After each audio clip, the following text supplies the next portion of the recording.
All right, well, good morning. Welcome to our edition of Prevention Perk. I'm your moderator, I guess is the way you say that. Steve Miller, for those of you that don't know, I'm something fancy. I have to look at my new business card so I say it right. A project director for the Regional Partnership for Success grant. After saying prevention specialist for over a decade, it's hard to break old habits. I still say that basically I'm Ricky's water boy. If she needs water or someone to set up tables during a training, I'm happy to help. So that's what I'm qualified for. But I'm excited about today. This is one subject that I know enough about to say I know some experts that you can talk to if you'd like to know more about this. And I was one of those that sat on the sideline early on thinking, yeah, sure, this is probably a problem in San Diego or, Harlem or, someplace that's far remote from good old Springfield, America. And since then, I've learned, like I said, enough to be dangerous. But I'm excited that we have this opportunity to learn a little bit more about human trafficking and not only what's going on locally, but what's happening with that initiative or effort in other places. And for those that may be new here, the whole point behind the Prevention Perk is really just a low key. Dawn and I were emailing back and forth, and she wanted to know about a PowerPoint and what she should talk about. And to me, it's like if I just happen to run into Dawn at my favorite coffee shop in the world, Big Mama's, and I said, so what do you do? And she'd say, yada, yada, yada. And she loves to spearhead this group called Human Trafficking. I'd be like, what is that? And we're just having a conversation. There's probably some people in the audience that are experts along with Dawn and Ricky. But there may be some people here that are wanting to learn more about it. So to me, it's just a way to broaden understanding of a given topic, help other communities begin to address that topic, or maybe learn some things. Maybe some things that Stand is doing here locally might help a community spearhead their efforts in a different way or reinforce their efforts, whatever it happens to be. So that's really what it's kind of designed to do. And the reason I like this format is because we have this technology that we're all trying to figure out, well, what are we going to do with Zoom? We have Zoom kind of by default. What else are we going to do when we're, isolated? And so we've started reaching out through this medium, and I hope to continue to explore it as we go forward and evolve with things like this. And I'm just glad that we've had it. Right now we're at 14. We run somewhere between 15 and 20 participants at each one of these. And it always seems like there's new faces in the audience. So that's good. It means the word is getting out. And please feel free to share it with your friends and family members. And this is being recorded. So for those of you that are involved with this initiative, either here locally or otherwise, if you'd like to have a copy of it, please let us know and we'll make that available to you for whatever purposes that you might have. We do have some other prevention perks in the pipeline, some things that we have on the schedule, and I'll be putting out a formal schedule and invitation registration similar to the one that you all received for this one. We'll talk about Green Dot in the future. We're going to talk about National Drug Facts Week is coming up, and we'll be kind of highlighting that in one of these discussions.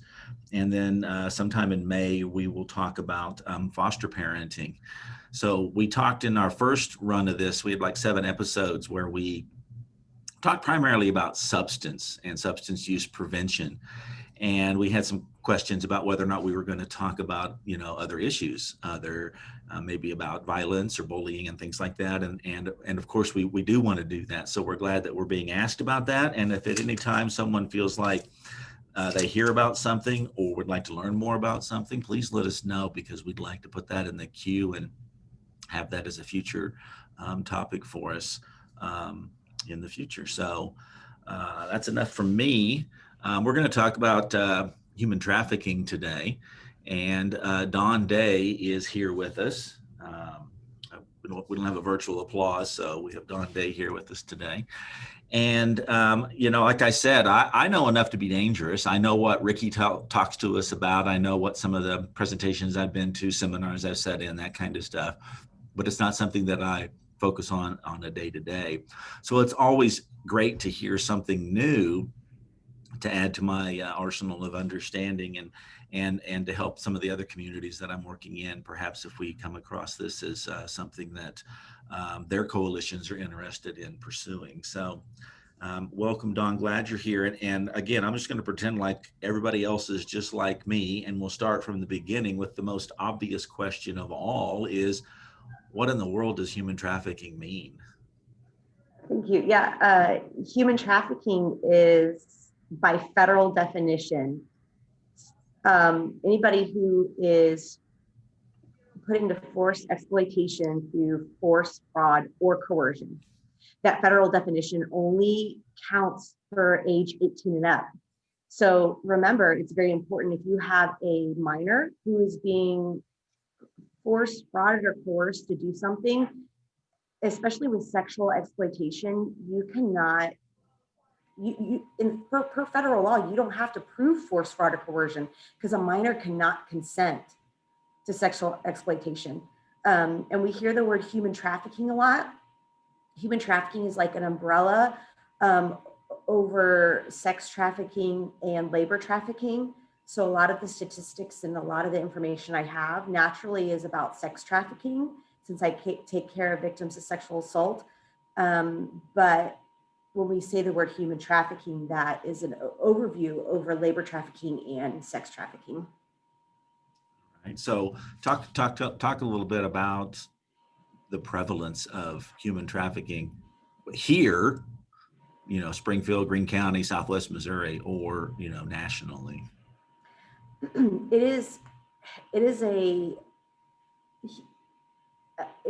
Human trafficking is the second largest criminal industry in the world. It is the fastest growing criminal industry in the world. It makes about $99 billion yearly on sexual exploitation alone. And that's globally. So traffickers are making a huge profit off of this. It's an easy concept with supply and demand. And that's what it boils down to. It boils down to supply and demand. If I sold drugs illegally, I would get my stash of drugs and I would sell them, and I'd have to get more drugs and sell them again. If I were a trafficker and I would purchase a human being, I could sell that human being over and over and over again. So my supply and demand, as long as I have the buyer, I can fuel that demand. So it's a huge market-driven crime.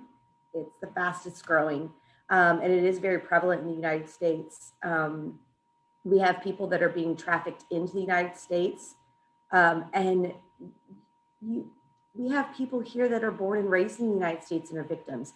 And trafficking doesn't mean that you have to move anywhere. It doesn't require transportation. A young individual could be born in Springfield, raised in Springfield, and never left the city limits of Springfield and still be a trafficking victim, because it's not about the movement of that individual, it's about what's happening to them. We are seeing it hugely in Missouri. We get a lot of our statistics from the National Human Trafficking Hotline or Polaris Project. It's a trafficking hotline you can call into. You may have seen the signs around the community. There was a new law passed stating that these signs needed to be in certain businesses. But when calls go into that, that's where we get our statistics from. And Missouri is 15th in the nation for calls into the trafficking hotline. So Missouri is a huge, you don't think in the middle of the United States that this would be happening here.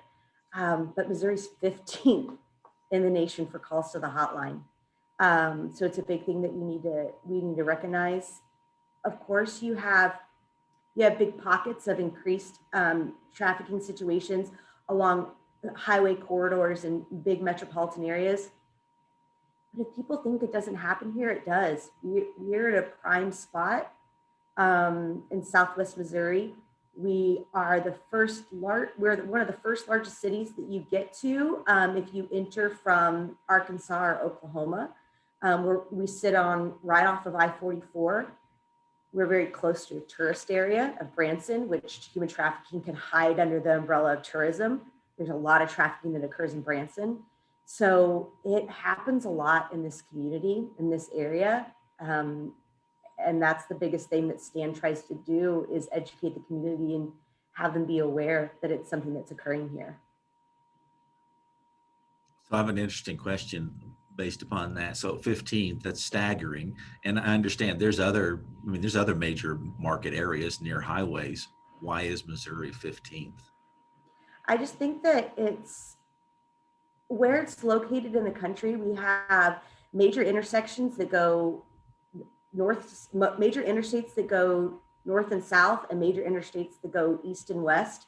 So if you lay it out on a geographical map, you see high points of trafficking along high interstates, and we hit both of those intersections, east and west corridor, north and west corridor.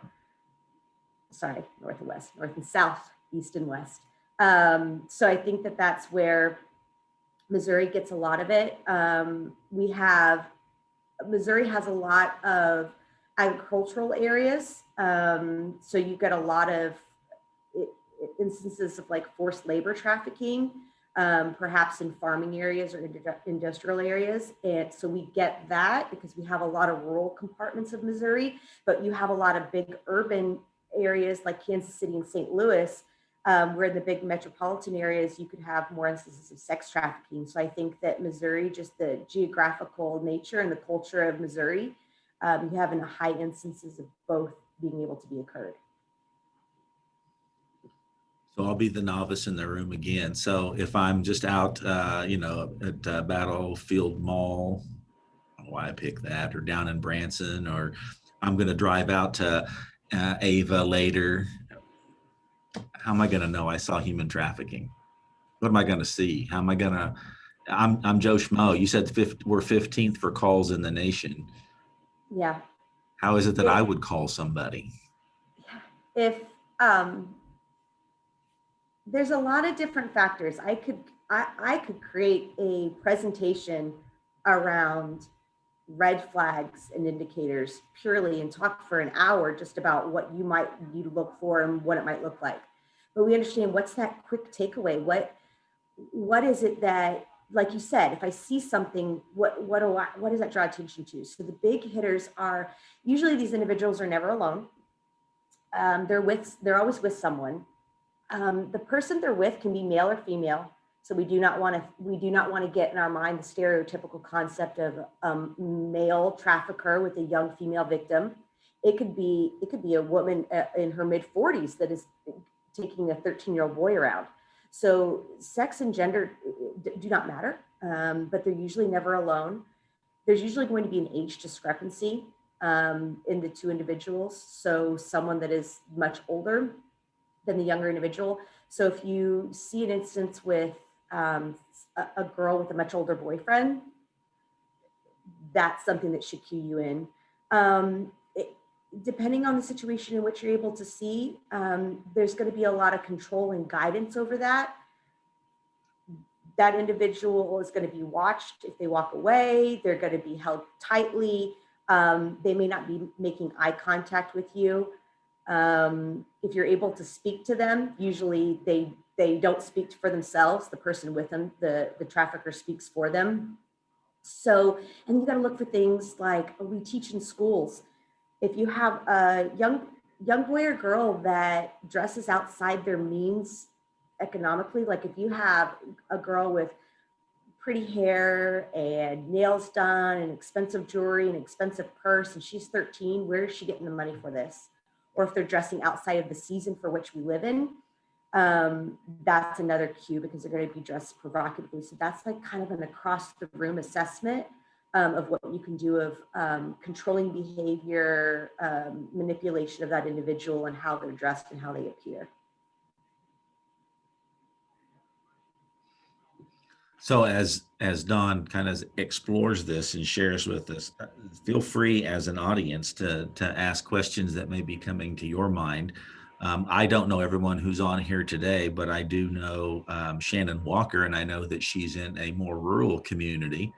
And I know that we're more urban, and it makes sense to me in Branson because of the concentration of tourism and the need for support staff and that sort of nature. But what about someone like Shannon who lives in Aurora? I mean, Yeah. there's a Walmart there, but there's not a lot of tourism and not a lot of urban activity. But Yeah, so that's very important about what it looks like here. When I first started getting into trafficking, I just reached out, started doing education myself, and I was really focusing on the truck stops that are along I-44. And I thought, man, I just like Stratford truck stop. I just need to go there, and we're going to catch all the pimps and all the victims. Like that's where it's at, because I that's the knowledge base I had.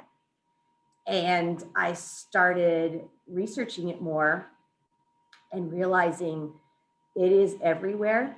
It is in Aurora. It is in Ava. It's in the small communities, and it's happening more prevalently there than you realize.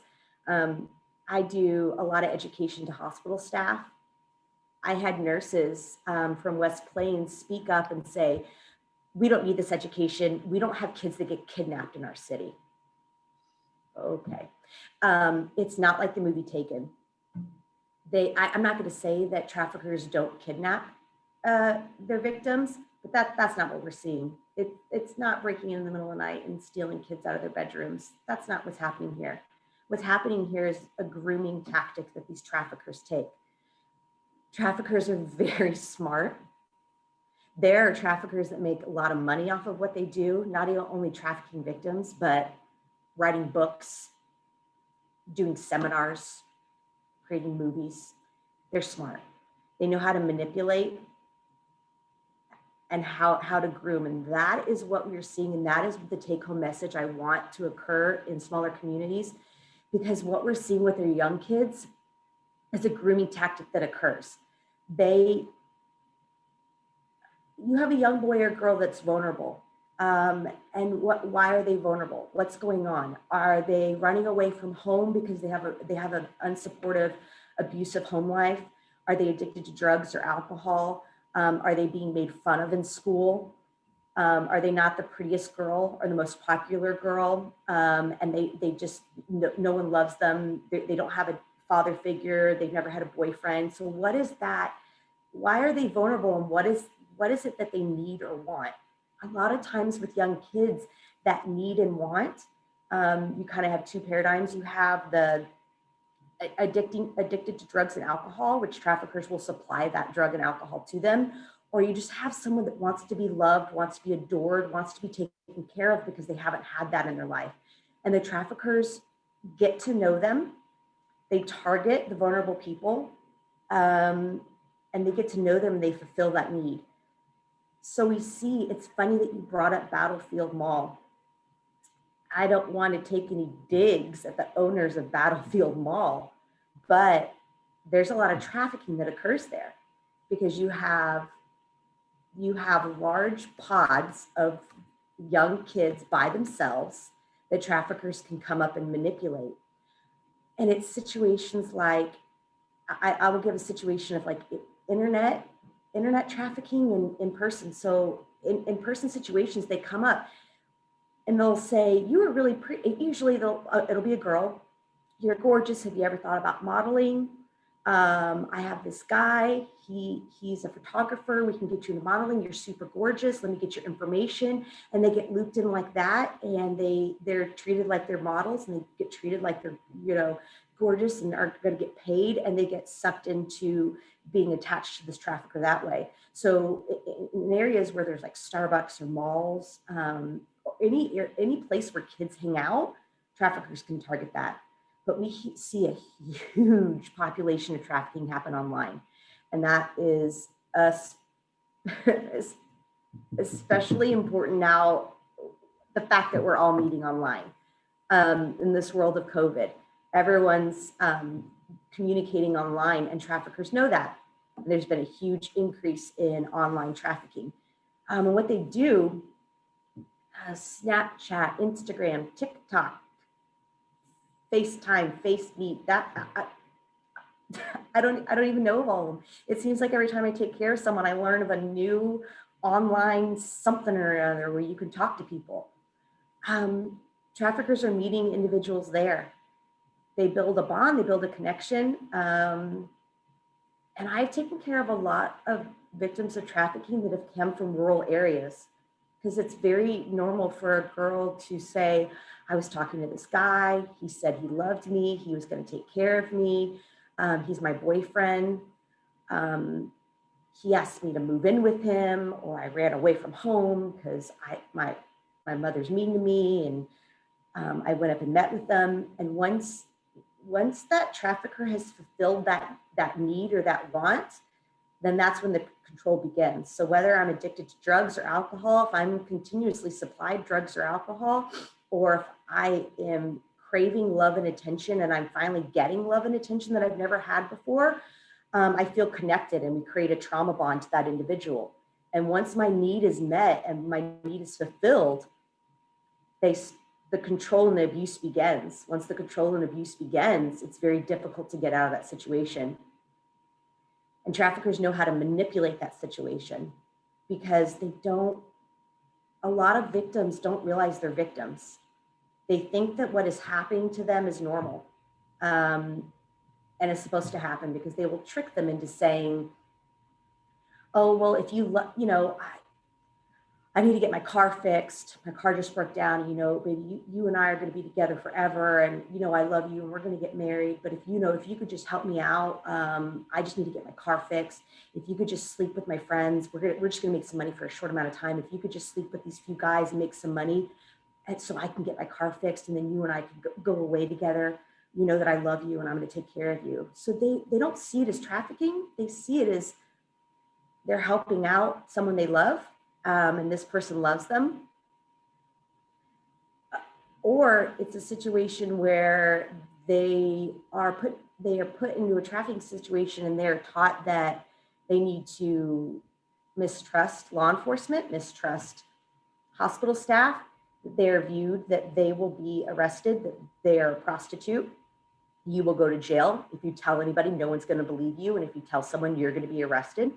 So a lot of identification is difficult, but I would say the number one thing that's even across the board, whether you're in a big metropolitan area or you're in a suburb, you're in a nice homey community, anybody at any point could be manipulated into thinking that a trafficker cares for them. And that's the number one thing that I see. That's the number one way that traffickers get, statistically, that's the number one way traffickers get victims, is by intimate partner or marriage proposition. And they do so through fraud, frauding that person into making it believe that it's a real relationship. I took care of a young girl the other day. The physician did a wonderful job of calling attention to this young girl. She was in her 20s. She was homeless. She was illiterate. And she was by herself in the ER, but a lot of phone calls were being made. And she had really expensive nails, like these really fancy nails with jewels all over them, and like pink hair and an expensive bag. And the physician's like, how did she get the money for that if she's homeless and illiterate? And I went in and I talked to her, and she was on the phone, and she seemed like she was being controlled on the phone, and she got off, and I just was, you gotta build the bond and communicate with these individuals, make them feel like they could be trusted. And I just sat down and I said, who is that you were talking to? She's like, my pimp. Okay. The more we started talking, he was a trafficker. We don't use the word pimps. We use the word traffickers. So they are not pimps and prostitutes. They're traffickers and victims. And I told her that he's a trafficker. He's not a pimp. And the whole time, all she did was talk about how she loves him and he loves her. And she could realize that what was happening to her shouldn't be happening. She realizes that I don't want to live this life. I don't want to be sold to other people. But she kept saying, but what am I supposed to do? I'm homeless and I love him. And he loves me. And that's how they get manipulated into thinking that it's a loving relationship. And she looked at me and she asked me at one point, I started talking about ways she could get away if she wanted to get away. She asked me, she goes, do you think he would care if I left? And I said, do you want me to answer that question? She goes, but he loves me. And I said, she asked me to answer the question. I said, he doesn't love you. He's using you. And he'll care for a moment, but he'll get over it and he'll move on and he'll find someone else. And he'll forget about you. He'll be mad you're gone, but he doesn't love you. And I know you think you love him, but this is not what love is. She ended up going back to him. That's the difficult thing. She's 24 years old. Unless she wants help, I can't help her. That's the biggest part of this. We have anybody under the age of 18, we automatically can call law enforcement, and we can call the hotline. We can make a hotline report to Children's Division, call the police if you're under 18. But what we are seeing in this community, we have a lot of victims age 19 to 22. Unless they allow me to call police, I can't call police because they're an adult, and if they want to go back with their trafficker, they can. And a lot of them do. So I relate it very much to a domestic violence situation. You just need to be there and be supportive. Let them know that you are there for them. When they are ready to leave, be there and help them, but you can't force them to leave that situation. I truly wish, and I hope that in my lifetime, I'm able to speak about how we have mandated reporting on trafficking victims, but we don't. So a lot of, unfortunately, these victims get away and get back to their traffickers because they're not ready to leave, or they don't realize that what the situation they're in is bad.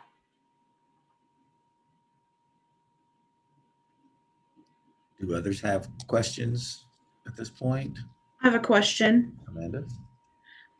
So when you're in that situation and you see someone that you think might be in that sort of situation, what are some good questions? What are some good ways to approach them? How do you engage them without creating a conflict or without scaring them off?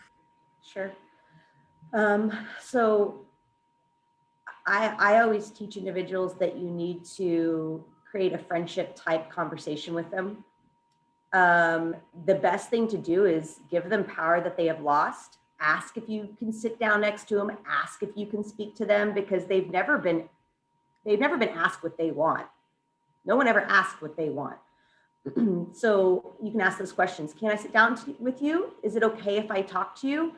That automatically gives power to them that they haven't had, and they automatically can open up more and be a little more relaxed to start talking.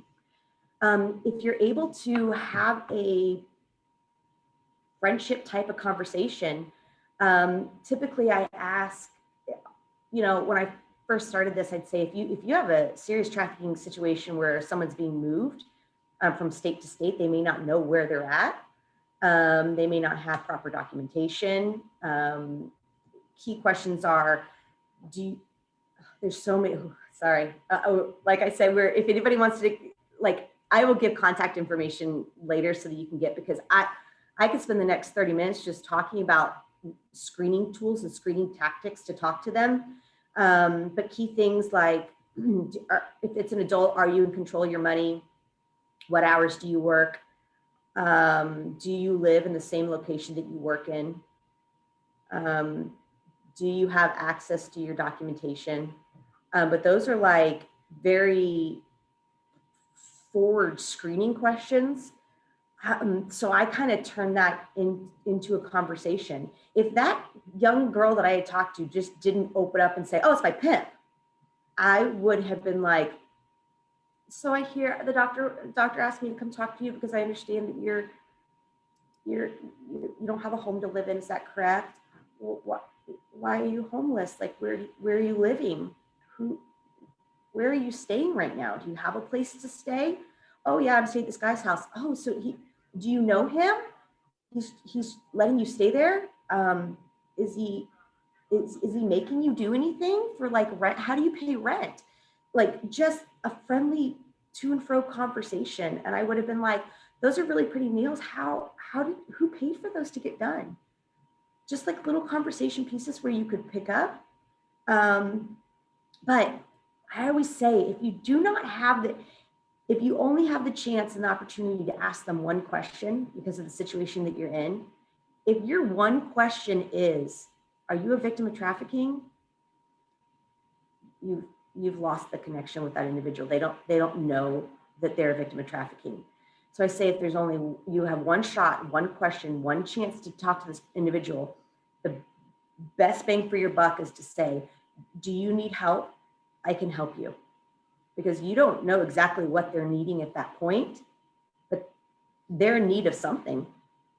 Otherwise, they wouldn't be in the situation. So the biggest thing you can ask them is, do you need help? I can help you. And then that can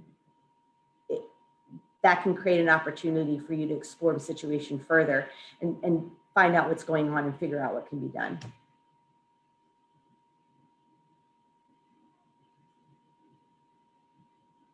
Anyone else? So tell us a little bit about some of the things that the STAND Coalition has done in Springfield or Green County, Southwest Missouri, however far you guys have reached out. What are some of the things that you've done to address this issue? Great. Yeah, we're a local coalition that is opened up to community members. And that's what we strive to have as community members leading in this coalition. But we aim to educate the community. So our number one goal is to create a community movement to mobilize, create a mobilization of our community members to rid our community of trafficking. We do that through education.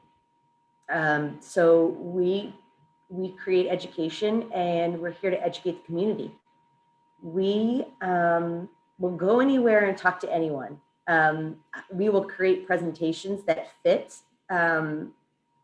the population of people that we're speaking to. We initially started in Green County, but we've spread we've gone all over Southwest Missouri. If there's a need or a want, by all means, we will do that. That's our goal.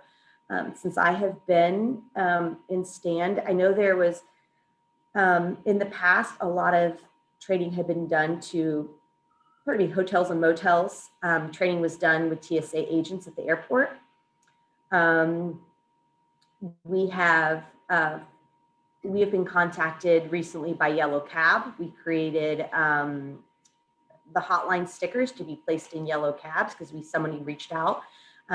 We've had tattoo parlors reach out and ask questions. We've had hairstylists reach out and ask questions. We've been able to talk to foster parents and foster kids. We were lucky enough to get a grant, and with the grant, we purchased educational material, provided that educational material to we opened it up to any school or any organization that wanted it. We partnered with Springfield Public Schools, and that education went out to every high school counselor. We taught the high school counselors the information, and they took it to be able to take into their classrooms. And that's my personal passion. That's where I love to go. I love to give education to kids because I think if we can educate kids on what this is, that's the biggest way that we're going to be able to create prevention of this occurring, is if we get to them young and explain to them what it is, and they can grow up knowing and being aware. So we'll give education to children, and any company or organization or anybody that wants it. We will do that, and we will tailor that education. We've gone to churches, we've gone to schools, we've gone to community outreach events, anything and anywhere. Our biggest thing that we're very proud of is we were given we were given a donation, a mini grant, that we are taking that money and we're hitting the ground running with social media marketing, and we're creating an awareness video. So we've revamped our website. If anybody has seen, we were very, very lucky to bring on a social media and marketing individual to our leadership team, because we realized that that's where we really need to hit strong. We need to get out to adolescents and kids and really hit them where they're being trafficked and give positive information and truthful information to them. There's so much, there's so much hype out there about trafficking. So many things that come to us that people will tag stand in, that will say, oh, I saw this, is this trafficking? I saw this, is this trafficking? Like zip ties on the windshield wipers or letters written on the bumpers. And, you know, you might see those stories all over Facebook, all over the media. I'm happy the fact that people are aware and concerned and talking about trafficking, but we don't want to sensationalize the concept and make it think that it's something that's not. Traffickers are not going to ride on your car and have you drive around in hopes that another trafficker sees. Like, that's not their ammo. That's not what they do. And they don't go knocking on doors at 3 a.m. to see who comes out. Now, is that a bad guy that's knocking on your door at 3 o'clock in the morning? Do you need to be mindful and careful of that? Sure thing. Do you need to be aware of your surroundings when you're walking in the parking lot because someone might come up to you? Absolutely. I agree with the awareness, but we want to create proper education on what trafficking looks like. And we're doing that through social media. And we also have a video coming out. We should have it very soon. We created an educational video for frontline service workers. So it's giving a second look to what's out there in the community, so that service workers might, if they might see something in a community, might catch their eye. And we want those individuals to take a second look, because they're in homes, they're in front yards, they're inside homes, they're outside of homes. They get into areas that normal people can't get into, and we want to get that information to them. So we're really excited about the direction that we're taking with social media, and we should have many more videos coming out soon for educational opportunities for individuals. So Shannon asked if you could share links with everyone. So Christina put in the standagainsttrafficking.org Thank you. site. Are there other resources that we could share with Shannon or others, or is that a good place to start? That is a good place to start. As far as, there we go. Thank you, Ricky. I saw that question, but I was like, there's no way I can type the answer and still talk at the same time. I'll have to get back to her. Yeah, really, we are building our website. A website's a good place to go. It's a good place to contact us. In the future, visiting our website will be a huge wealth of information and links and stuff that you can go to for more information and articles. We've put some articles on there. And just so you guys know, the articles that we will post on our Facebook page or our website are true articles, because we take the time to vet those articles, to research them, to make sure that they're accurate and good sources. So we don't just put anything online that we see. We make sure that if there's something posted, it's accurate information. And that is our goal of STAND, to create accurate, real-time education to the community. So our website and Facebook are probably the best places to go right now. And in those two locations, we will post more for the future. When we get access to our video, which we will have very soon, they're just finishing the final edits with this week and next week, that will be posted to all of our social media sites. And we encourage everyone to share that. That's the biggest thing. Like and share so that the information gets out there more prevalently. We want more people to see it. Oh, yep. And she just put on there, thank you. Sorry, the way I have my screen set up, the little messages are really small. So I was like, oh, okay, thank you. It's being taken care of. We have a presentation this afternoon January, I'm really excited that we were able to do this Prevention Perk this morning. January is National Human Trafficking Awareness Month. We do community-wide events quarterly, but this month was extremely important to us since it's Human Trafficking Awareness Month, and we have a presentation at noon. They just shared the registration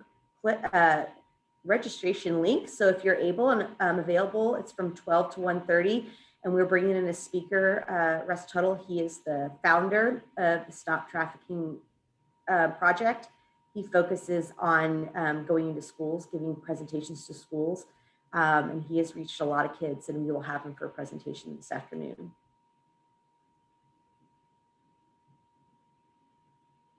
So what is something that each of us in the audience could begin to do? You know, I sometimes tell people after we do a presentation, they're like, well, what can we do? And I always say, tell 3 people what you learned today. What is something that we can do that's proactive in our communities? I know Shannon asked early on, how do we handle that? And I think you've addressed some of the ways that a community could begin to understand the prevalence or the existence or you know, the impact that the trafficking's having in their community, whether it's 5,000 people or 300 people. What can each of us do?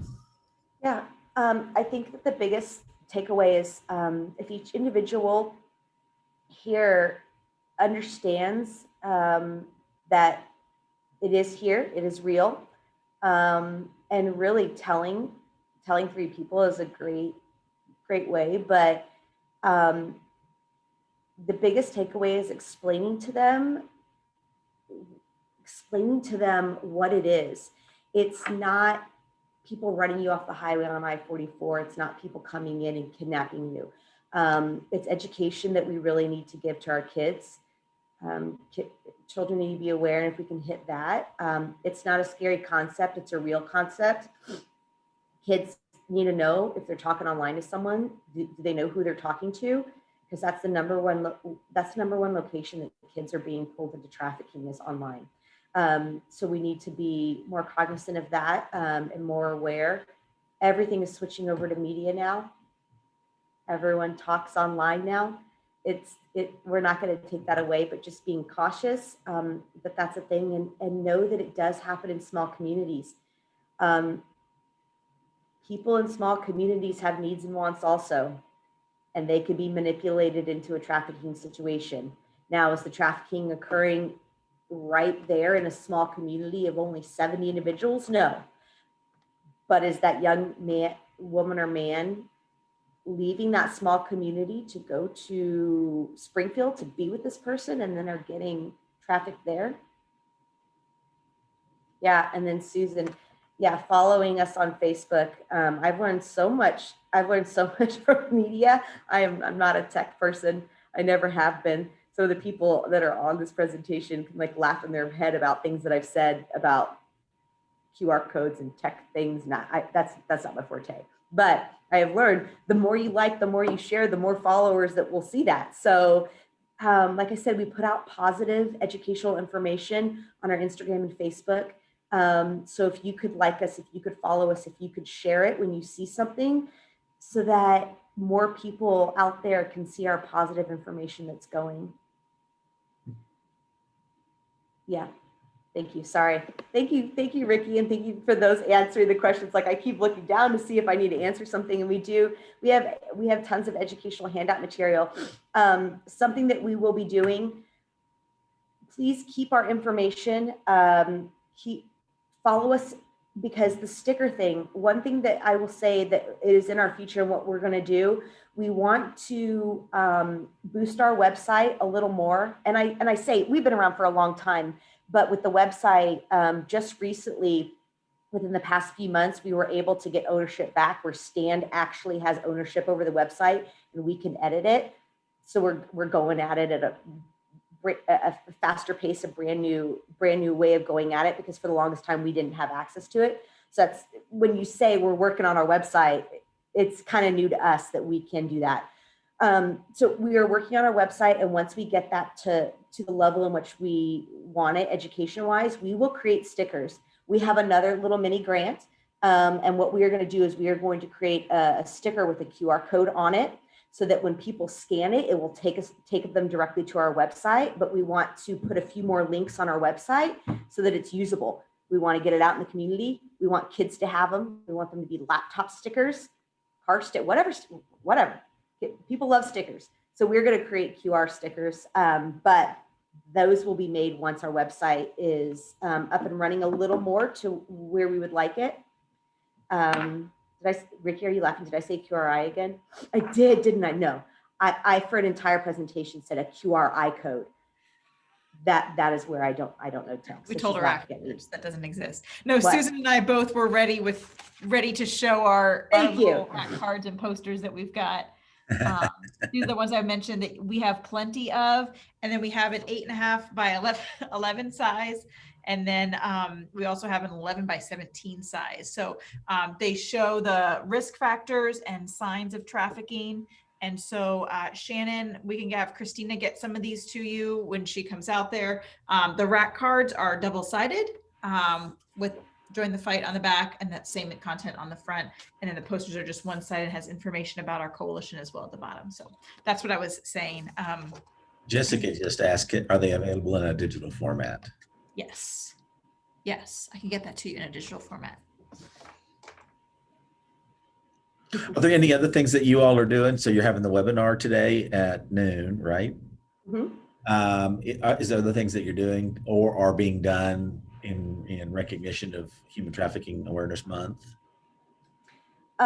We hit the dates have passed. We had Human Trafficking Awareness Day that was Wear Blue Day. So we really pushed out on our social media for everyone to wear blue. And it was nice because I was here at work. I wore a blue headband, a blue shirt, and everyone's like, look at you in your pretty blue. That's different. I'm like, oh, but I'm doing it for a reason. So I was able to talk about that. And yeah, thank you. I have moved to, I usually am in my cubicle, but my cubicle is a cubicle. So I pulled myself in a different room. So I don't have my mask to show, but we do have tons of, yes, you can order the mask online. We have tons of human trafficking awareness masks. So what they are, it's a black mask with a red X on the front, and it has our Stand Against Trafficking logo small on the side. And if you go to our website, there's a place where you can click donate. If you donate $8 and in the comment section put your address, we will mail a mask to you. And that's a fantastic way to get the conversation started. I wear my mask all the time, and when people look at me funny and want to know, I can bring that up. So the concept of it is it's the end traffic. There's wonderful organizations out there. So we had an A21 walk. We had a freedom walk in October. It's the End Trafficking Movement, which is coming up on February 15th. February 15th is the End Trafficking Movement Day. So if you could share that, you can give that information. So if you just search the End It movement, what you will see is people will put red X's on their hands. And it's a signification of the End It movement. And that is on February 15th. So that is something coming up this year. But anybody that wants a mask, it's great. When people ask what it is, I say this red X is because we need to be, this is to signify trafficking victims, because trafficking victims are silenced. And we want to end that silence. So it's a red X directly over the mouth.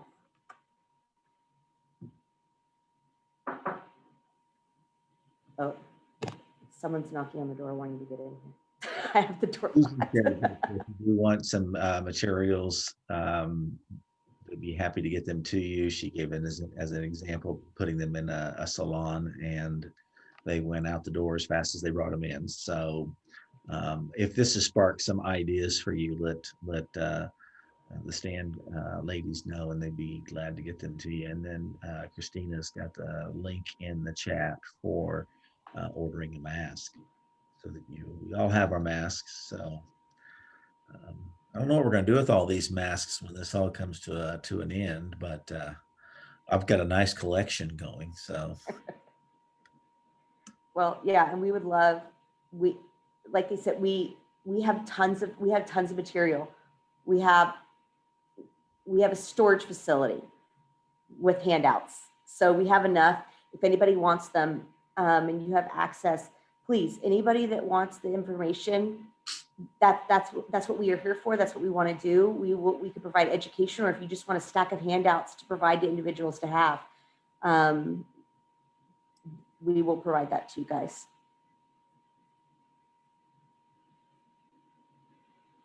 any other questions from our audience?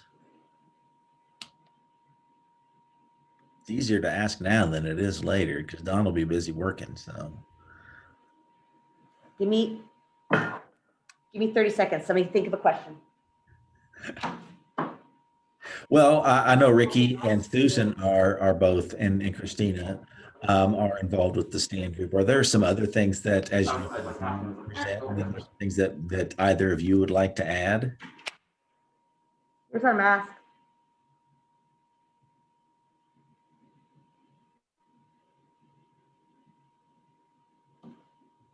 Any meeting I'm in, I'm like, ooh, anybody want a mask? You can spread the news about trafficking. All right. Well, Don, I appreciate your time with us this morning. Like I said, I know when I started working here at Community Partnership, we had another prevention specialist that they weren't calling it human trafficking then. If they were, I didn't hear her use that term, but she would talk about some of the issues that she had learned about in this area. And I was like, there's just no way that happens that much. And the longer I've been around, there's some days I go home and I think, boy, I wished I just didn't have that in my head now. I just didn't want to know that. But it is much bigger of an issue than people frankly realize. And so I appreciate you sharing the information, and judging from some of the questions and comments. This has sparked some interest from other people as well. So appreciate you taking the time to share. Of course. Thank you very much for the opportunity. I greatly appreciate it. It's nice to be able to have an opportunity and forum to be able to share information to help people be more aware of the issue. Thank you.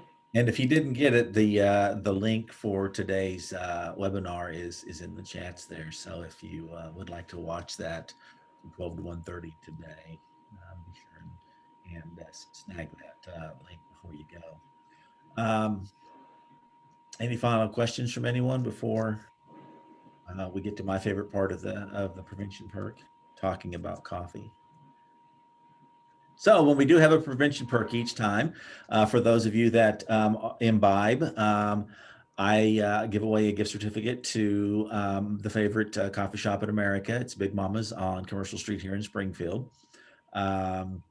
If you would like to be in the running for a certificate to go to Big Mama's, you can have coffee. They also have tea. They also have the best blueberry muffins you will ever eat.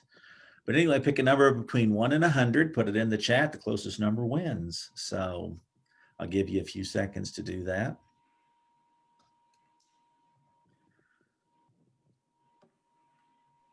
I can't imagine who will win. Brad's not on this one. I know Brad Rummel's been on here like 3 or 4 times, and every time he's on, it's like he wins. It's like he's the Everybody lucky has a better guy. chance today. Next time he's here, I'm going to say, Brad, give me 7 numbers. I'm playing the lottery. I'm going with your numbers, and I'm going to win. I'll split it with him, with his luck.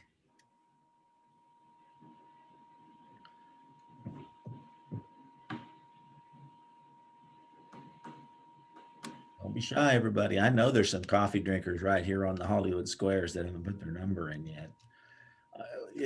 All people are able to participate, employees as well. So.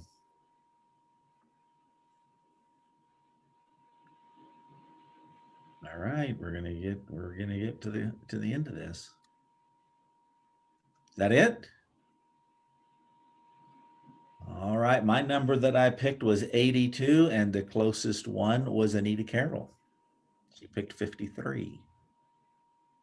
Congratulations, Anita. I'll have to know how to get a hold of you in order to get you a Big Mama's gift certificate, but it's well worth it. Thank you. Thank you so much. You're welcome. Questions, comments, concerns, criticisms from the audience? All right. Thank you, everyone, for your time today. Look for an email coming from us soon about the lineup for future prevention perks. And hopefully you'll be able to join us for some of those the next time. Thank you, everyone.